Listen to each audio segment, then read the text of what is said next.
Assalamualaikum warahmatullahi wabarakatuh.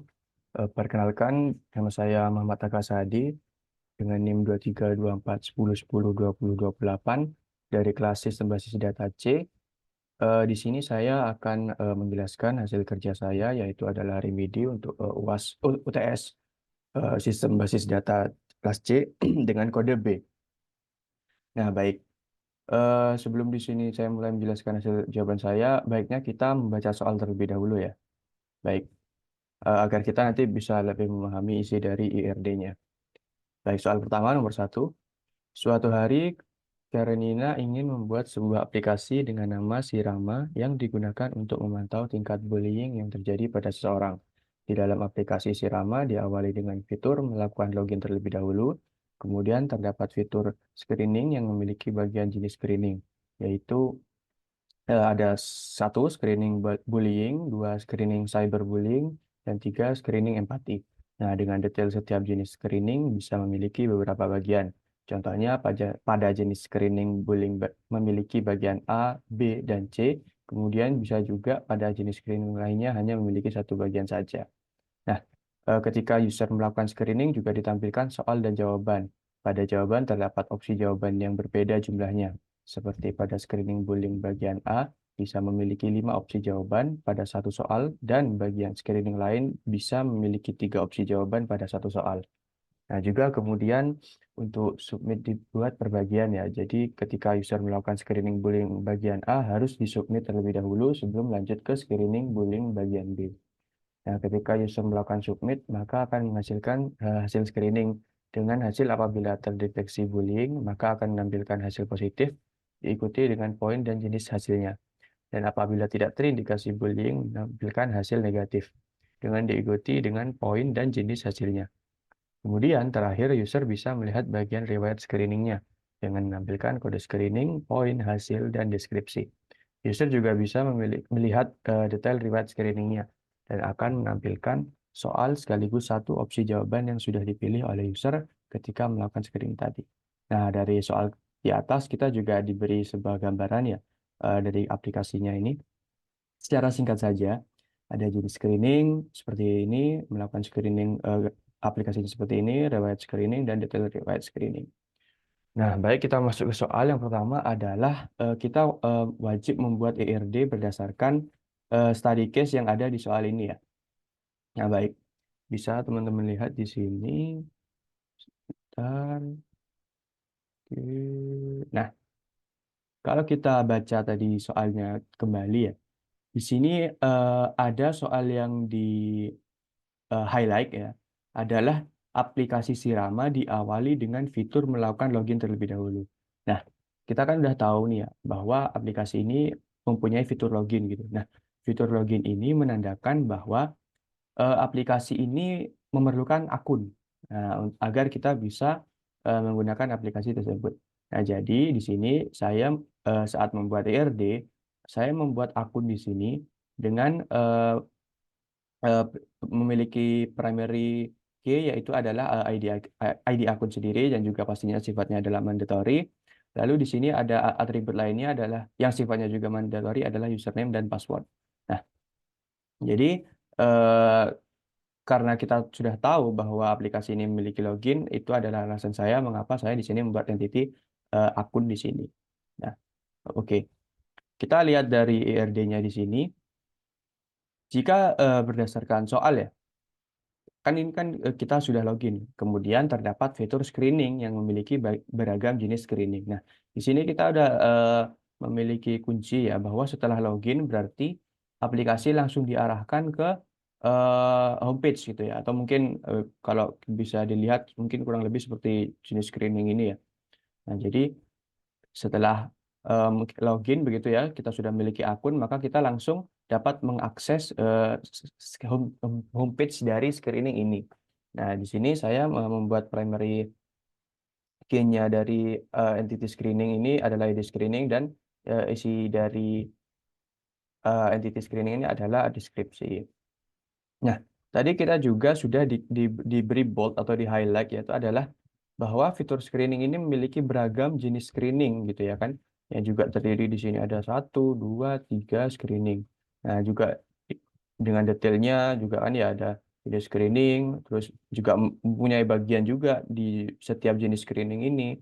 Nah, di sini kita bisa membuat gitu ya kan ya jenis screening yang berdasarkan kasus tersebut gitu. Kita bisa membuat entity jenis screening berdasarkan kasus tersebut.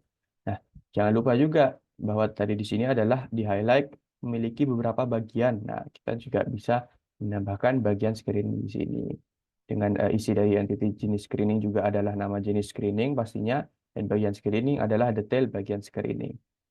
Nah, eh, selain itu kita lanjut bahwa kan isi dari aplikasi ini kan adalah seperti layaknya Google Form gitu ya.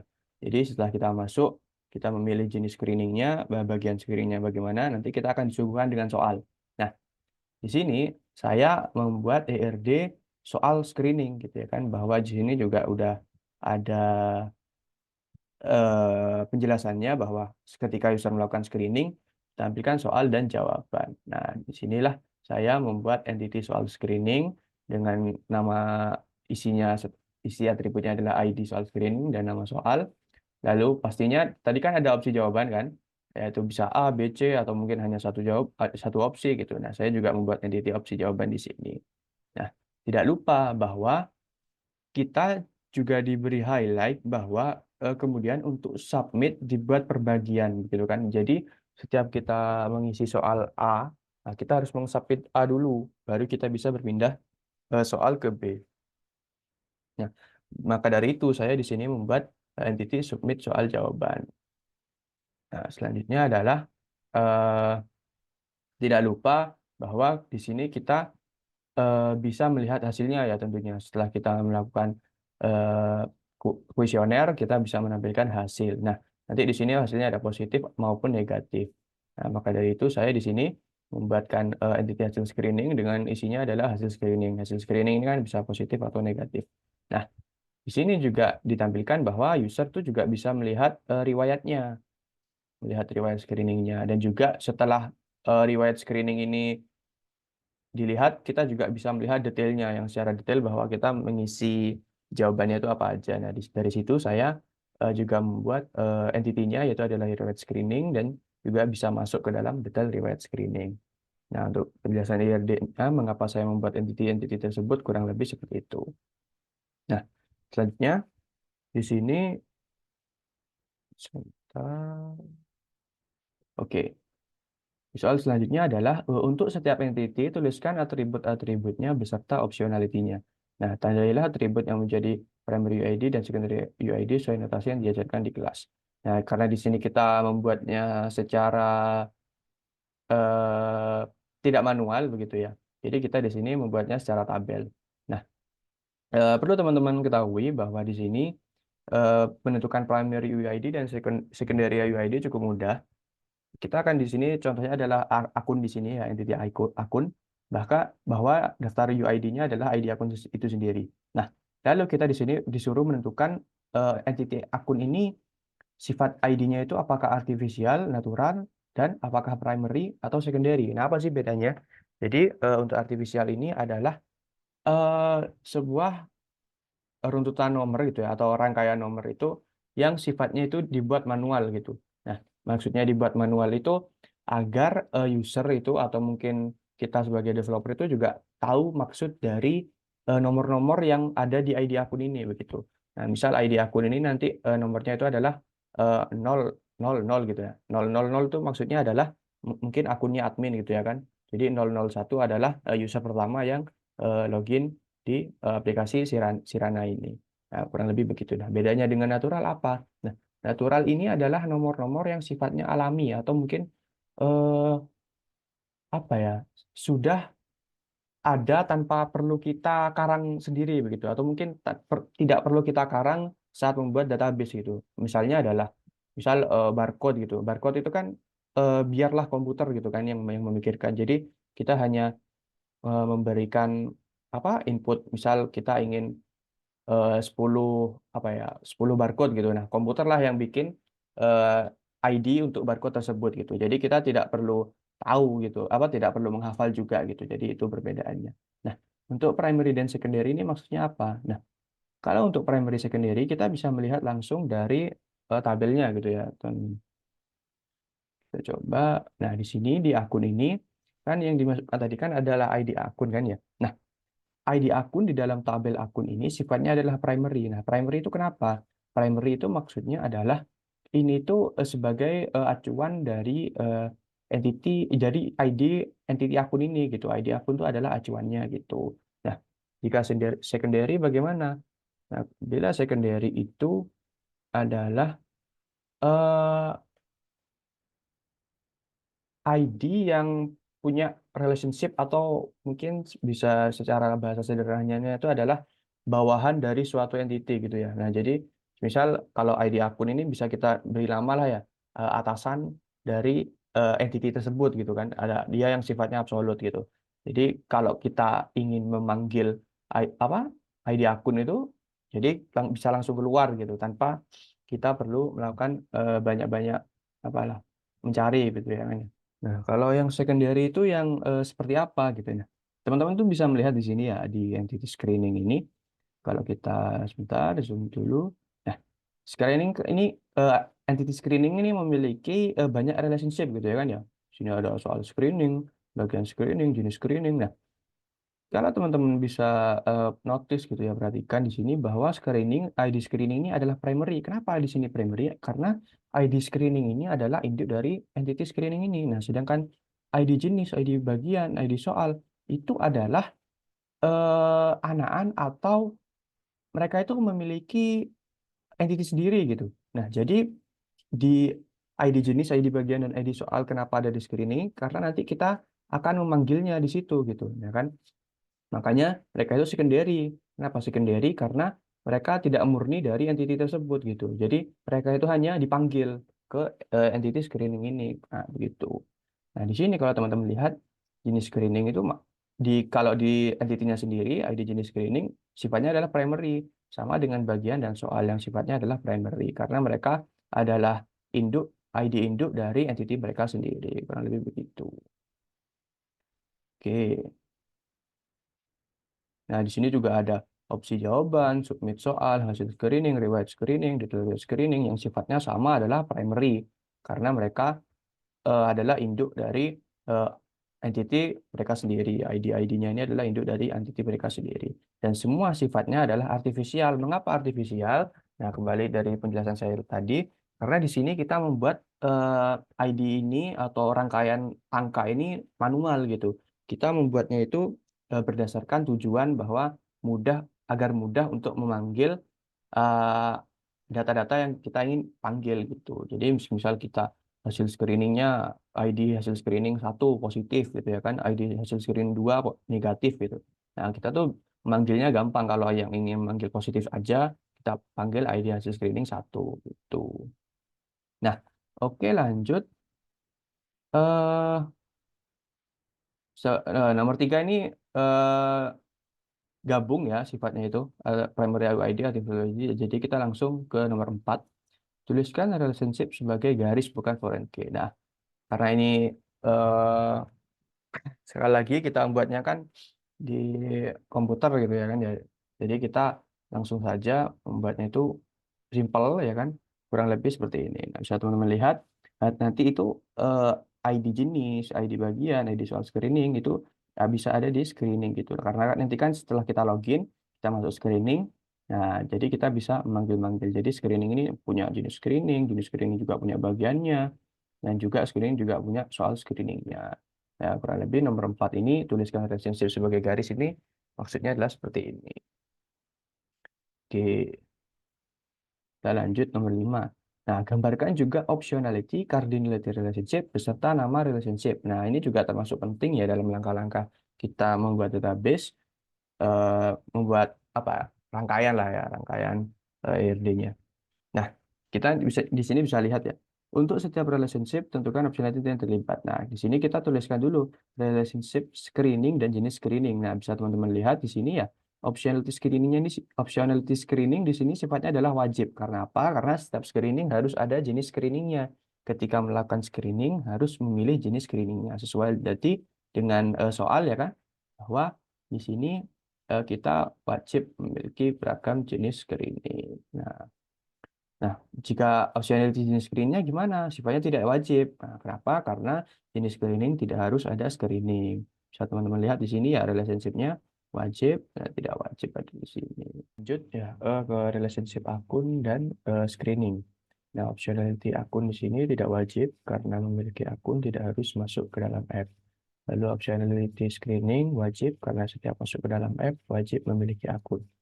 Nah, lanjut ke relationship screening dan bagian screening. Optionality screening di sini sifatnya wajib karena setiap screening memiliki bagian screening. Dan optionality bagian screening tidak wajib karena jenis screening tidak harus ada screening. Lanjut ke relationship screening, soal screening. Optionality screening di sini wajib karena setiap screening mempunyai soal screening untuk dikerjakan oleh user. Nah, sedangkan optionality soal screening tidak wajib karena soal screening tidak harus ada screening. Lanjut ke relationship soal screening dengan opsi jawaban screening. Di sini optionality soal screening wajib karena setiap soal screening mempunyai opsi jawaban screening. Lalu optionality jawaban screening di sini sifatnya juga wajib ya karena setiap opsi jawaban screening punya soal screening. Kan tidak mungkin juga gitu ya kan. Soal tidak punya opsi jawaban dan opsi jawaban tidak punya soal. Lanjut ke relationship opsi jawaban screening dan opsi submit soal jawaban. Di sini optionality opsi jawaban screening wajib karena jika ingin melanjutkan soal wajib submit soal jawaban, dan optionality submit soal jawaban wajib karena tidak mungkin mensubmit soal jawaban tanpa opsi jawaban screening. Nah, selanjutnya adalah relationship submit soal jawaban hasil screening, di mana optionality submit soal jawaban wajib karena setelah submit soal jawaban, kita akan dapat melihat hasil screening. Lalu untuk optionality hasil screening ini tidak wajib ya, karena hasil screening tidak harus ada submit soal jawaban juga. Baik, selanjutnya adalah relationship hasil screening dan riwayat screening. Di sini hasil screening adalah wajib karena setelah tahu hasil screening, kita bisa melihat riwayat screening. Lalu untuk optionality riwayat screening di sini tidak wajib karena riwayat screening tidak harus ada hasil screening. Selanjutnya adalah relationship riwayat screening dan detail riwayat screening. Bahwa di sini optional riwayat screening adalah wajib karena setelah tahu riwayat screening kita bisa melihat detail riwayat screening. Dan juga untuk optionality detail riwayat screening di sini tidak wajib karena detail riwayat screening tidak harus ada riwayat screening.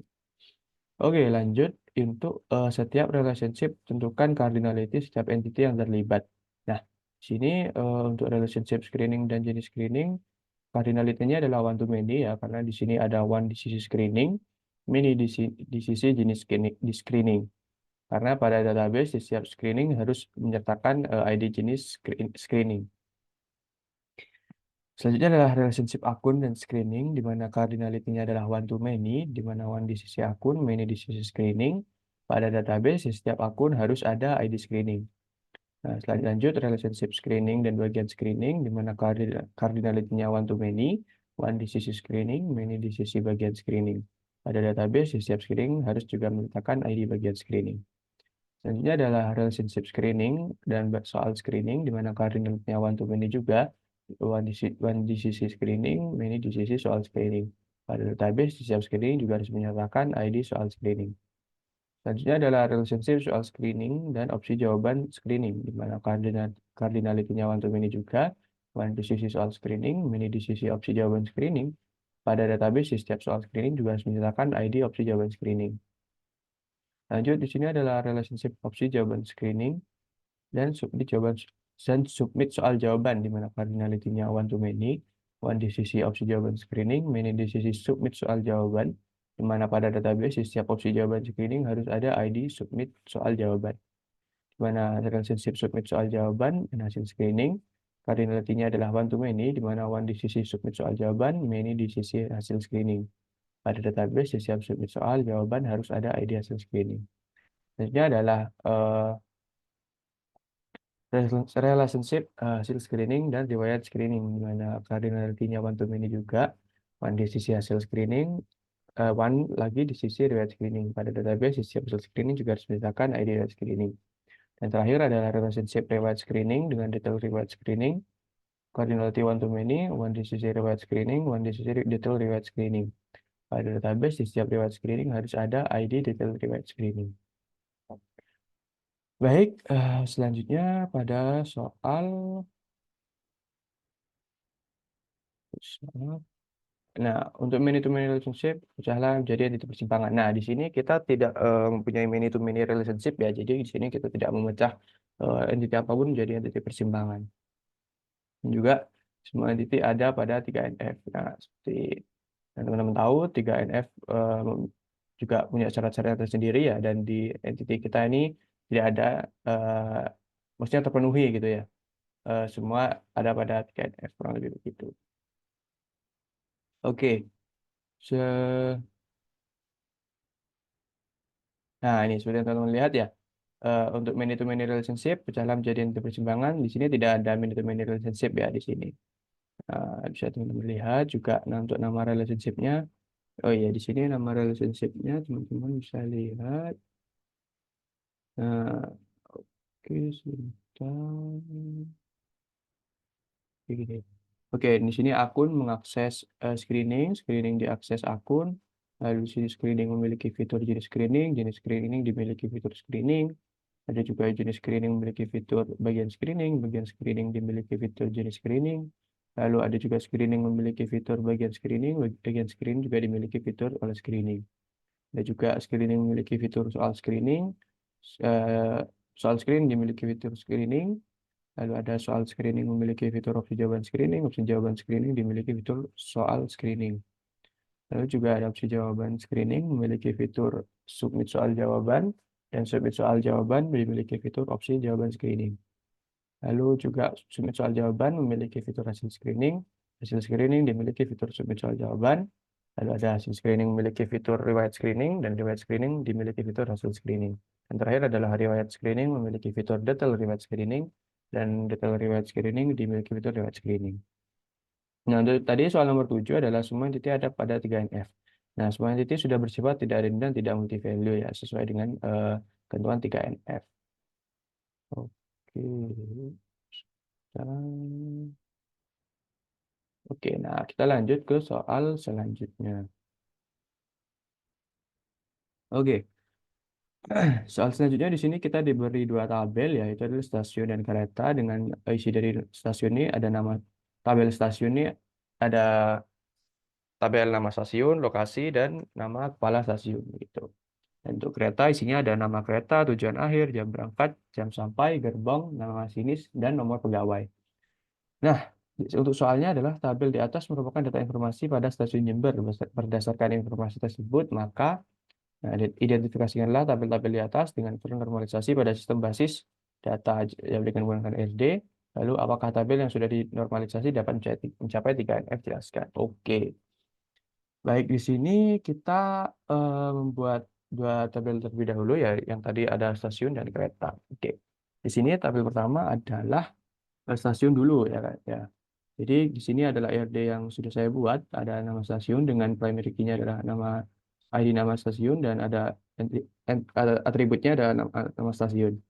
Lalu juga memiliki relationship ya one to many dengan nama kepala stasiun, dengan isi dari entity nama kepala stasiun adalah ID, ID nama kepala stasiun sebagai primary key, dan atributnya ada nama kepala stasiun. Lalu juga nama nama stasiun, entity nama stasiun memiliki relationship dengan lokasi, di mana one to many relationship-nya, di mana lokasi juga mempunyai tiga primary key ya, yaitu adalah ID lokasi, ID kecamatan, dan ID kabupaten, dengan tiga juga atribut, yaitu adalah nama jalan, nama kecamatan, dan kabupaten. Nah, di sini kita mulai menormalisasikan ERD ini di atas ya. Oke. Jadi untuk normalisasi 1NF, pada normalisasi 1NF ini dilakukan pemecahan entity ketika terdapat atribut dari entity yang berinisial multi value. Nah, maksudnya gimana? Jadi dalam satu entity itu bisa terdapat lebih dari satu isi tabel gitu. Misal yang mudah ini adalah kita contohkan adalah ada tabel mahasiswa di mana isinya adalah namanya adalah saya sendiri, misal AK gitu ya kan. Nah, lalu ada hobinya. Nah, hobi itu kan banyak ya, ada eh, bermain game, memasak, bermain komputer gitu ya kan. Nah, itu tidak boleh gitu ya, tidak boleh multi value. Nah, pada database stasiun Jember, pada tabel stasiun ini tidak terdapat entity yang bersifat multi value. sehingga normalisasi 1NF tidak perlu dilakukan. Kita bisa langsung ke normalisasi 2NF. Pada normalisasi 2NF, dilakukan pemecahan entity ketika terdapat atribut dari entity yang bernilai komposit. Nah, komposit ini pada database stasiun Jember, pada tabel stasiun terdapat atribut dari entity yang bersifat komposit, yaitu atribut lokasi pada entity lokasi. Sehingga perlu dibuat entity baru yaitu lokasi, kabupaten, dan kecamatan. Dibuatnya ID kabupaten, nama kabupaten supaya tidak terjadi data redundan. Dibuatnya ID kecamatan, nama kecamatan supaya tidak terjadi data redundan. Nah, bisa teman-teman lihat ELD-nya seperti ini ya. Jadi saya memisahkan dari lokasi yang awalnya adalah seperti ini. Ini bersifat komposit ya. Jadi dalam satu entity ini memiliki lebih dari satu primary key begitu ya. Nah, ini kan kita tidak menginginkan ini ya, karena ini tidak efisien. Jadi kita pecah lokasinya menjadi sendiri, ada nama jalan sendiri, lalu dipecah lagi kabupaten, kecamatan. Kenapa dipecah? Karena dalam pemanggilannya sendiri, teman-teman bisa dilihat di tabelnya, tabelnya kan seperti ini tuh. Nah, bisa dilihat. Nah, kan kita tahu kan ya, setiap kecamatan, kabupaten itu kan eh, tidak apa ya, bisa dipanggil berulang-ulang gitu ya kan. Jadi mengapa itulah alasan saya mengapa memecah lokasi ini menjadi 3 entity seperti ini. Lalu kita normalisasi 3NF tidak ada. Nah, selanjutnya adalah tabel kereta. Nah, bisa teman-teman lihat tabel keretanya seperti ini. Langsung, nah, saya merubah atau membuat ya, bukan berubah, membuat TRD-nya seperti ini. Jadi di sini ada entity nama masinis dengan primary key-nya ada ID nama masinis, lalu eh, atributnya ada nama masinis dan nomor pegawai. Selanjutnya adalah eh, entity kereta ya dengan primary key ID kereta, lalu ada atributnya ada nama kereta dan nama gerbong. Memiliki kereta ini juga memiliki relationship ya dengan nama masinis yaitu kereta one dan nama masinis mini gitu ya. Selanjutnya ada juga entity jadwal, di mana ada primary key-nya adalah ID jadwal dan atributnya adalah jam berangkat dan jam sampai. Selanjutnya adalah tujuan akhir, entity tujuan akhir dengan primary key ID tujuan akhir, atributnya nama tujuan akhir. Nah, keduanya ini memiliki relationship yang sama ya pada kereta. Jadi di sisi kereta ini one ya, one di jadwal one, di tujuan akhir juga one. Dan untuk jadwal dan tujuan akhir many gitu. Jadi kereta one jadwal many, kereta one tujuan akhir many gitu. Oke, kita normalisasikan. Pada normalisasi 1NF dilakukan pemecahan entity ketika terdapat atribut dari entity yang bernilai multi-value. Nah, seperti yang sudah saya jelaskan sebelumnya pada tabel stasiun, pada database stasiun Jember, pada tabel kereta, tidak terdapat entity yang bersifat multi-value, sehingga normalisasi 1NF tidak perlu dilakukan. Nah, kurang lebih seperti itu ya. Selanjutnya, kita langsung ke normalisasi 2NF, di mana pada normalisasi 2NF dilakukan pemecahan entity ketika terdapat atribut dari entity yang bernilai komposit. Nah, jadi pada database stasiun Jember ini, pada tabel kereta terdapat atribut dari entity yang bersifat komposit, yaitu atribut gerbong. Jadi pada entity kereta, sehingga perlu dibuat entity baru yang yaitu kereta dan gerbong gitu ya kan ya. Dibuatnya ID gerbong, nama gerbong supaya tidak terjadi data redundant. Nah, bisa teman melihat di sini ya. Nah, gerbong ini kan memiliki banyak gitu ya. Nah, jadi di sini saya merubahnya menjadi kurang lebih seperti ini. Nah, bisa teman melihat gerbong memiliki apa ya, entity sendiri gitu ya, supaya efisien. Lalu normalisasi 3NF-nya tidak ada.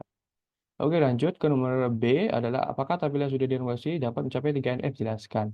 Nah, pada tabel kereta dan stasiun di sini itu tidak ada normalisasi 3NF. Kenapa? Karena setelah kedua tabel dinormalisasi, tidak ada tabel yang dapat mencapai 3NF. Nah, karena untuk mencapai normal form atau 3NF ini, tabel dalam basis data harus memenuhi syarat berikut. Yang pertama ada sudah memenuhi 2NF ya pastinya. Tabel harus memenuhi semua kriteria 1NF dan 2NF. Mana 1NF ini setiap kolom memiliki nilai atomik atau dan setiap baris dalam tabel ini juga unik. Nah, untuk 2NF tidak ada ketergantungan parsial, yaitu semua kolom non-primer bergantung sepenuhnya pada kunci primer. Dan syarat kedua adalah tidak ada ketergantungan transitif, di mana semua kolom non-primer harus bergantung langsung pada kunci primer. Jadi tidak boleh ada ketergantungan transitif.